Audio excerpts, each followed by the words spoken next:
এখন পর্যন্ত আওয়ামী লীগের বিরুদ্ধে যত মামলা হয়েছে, জামাত কয়টা মামলা করেছে? এরপর থেকে এই 10 বছর তারা আসলে কিছুই করেন। যেহেতু আওয়ামী লীগ নেই, আওয়ামী লীগ নির্বাচন করতে পারবে না, জামাতের পর বিএনপির পর জামাতই আছে।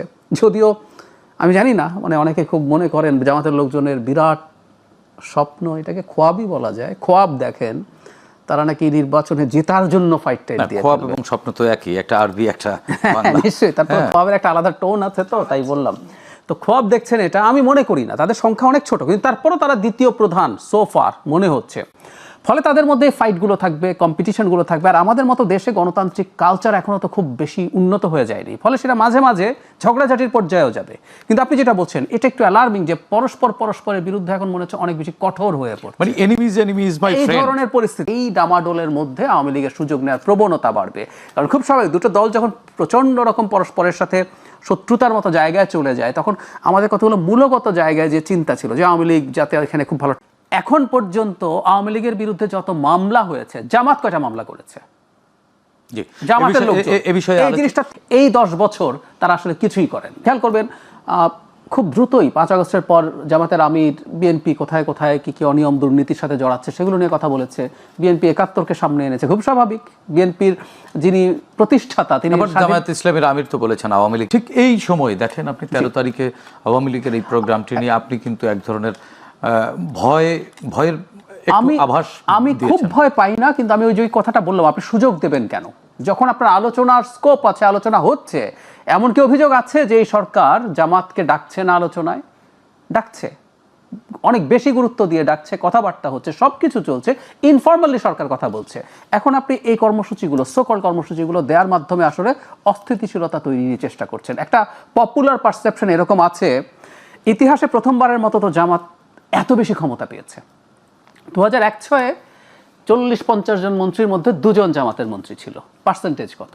আর এখন আমরা ধরে নিলাম এই সরকারের উপরে 3টা দলের বেশ প্রভাব আছে, বিএনপির আছে, জামাতের আছে, এনসিপির আছে। কেউ কেউ বলে জামাতের প্রভাব সর্বোচ্চ। যদি সমানও হয়, জামাত কিন্তু 1/3 সরকারের উপরে বিভিন্ন পদে বিভিন্ন জায়গায় তার নিয়ন্ত্রণ আছে। তো নির্বাচন যত পেছানো যেতে পারে, তার এই ক্ষমতায় থাকার আনন্দ সে তত উপভোগ করতে পারবে। এটা তার একটা টু সাম এক্সটেন্ট। জামাত কি তাহলে অনধিকার চর্চা করছে? জামাত তো অনধিকার চর্চা করেনি, তারা তো স্টেক এই অভ্যুত্থানের। না, অভ্যুত্থান যখন শেষ হয়ে গেল, আচ্ছা স্টেকের কথা যদি বলেন, একটা দীর্ঘ আলোচনা আছে, আমি অত আলোচনা করব না। ছোট্ট দুটো কথা বলি। 14 সালের পর থেকে জামাত আর কোথাও ছিল না। শেখ হাসিনাকে ক্রমাগত চ্যালেঞ্জ করে গেছে, এবং শেখ হাসিনাকে চ্যালেঞ্জ করতে করতে দুর্বল করে রেখেছে আসলে কে? বিএনপি। আমি প্রায় বলি কম্বোডিয়ার মতো হয়ে যায় না বাংলাদেশ। কম্বোডিয়াতে যেটা হয়েছে, শেখ হাসিনার প্ল্যান সেটা ছিল। ওখানকার প্রাইম মিনিস্টার হুন সেন 26-27 বছর ক্ষমতায় থেকে তার ছেলেকে ক্ষমতায় বসিয়ে এখন শান্তিতে ওখানেই আছেন। শেখ হাসিনাও তাই চেয়েছিলেন, হয় নাই কেন? শেখ হাসিনা কম্বোডিয়া বানাতে পারে নাই কেন? হুন সেন কম্বোডিয়াতে প্রধান যে বিরোধী দলটাকে ভেঙে দিতে পেরেছিল। বাংলাদেশে বিএনপি 10 বছর ক্রমাগত চ্যালেঞ্জ করে গেছে। স্টেকের আলাপ শুধু জুলাই না, এটা খুব ভুল কথা। একটা দুটো ব্যাপার আছে, আমাদের একটা লম্বা সংগ্রামের ইতিহাস আছে। আমরা 71 সালে একটা মুক্তিযুদ্ধ করেছি, কিন্তু আমাদের লড়াই না 52 থেকে শুরু হয়েছিল। সো এটা লম্বা সংগ্রামের ইতিহাস। আপনি যদি বাদ দেন, আপনি ইতিহাস বোধ নাই আসলে।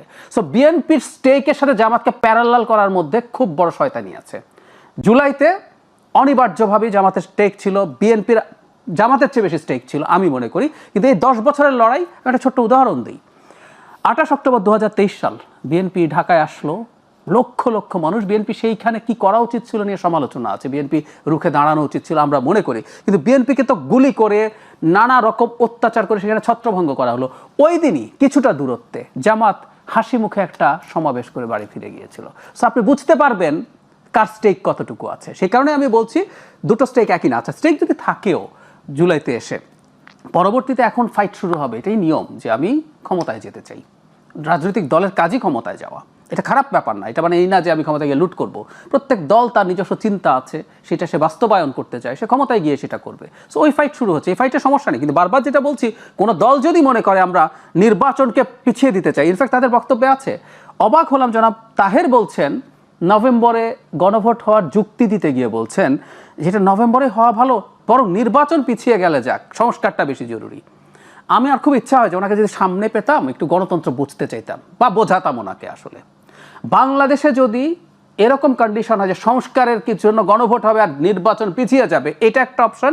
আর একটা হচ্ছে একটা সংস্কারও হবে না কিন্তু একটা নির্বাচন হবে, কোনটা বেছে নিতে হবে? দুটোর মধ্যে একটা যদি বেছে নিতেই হয় সেটা হচ্ছে জাতীয় নির্বাচন বেছে নিতে হবে।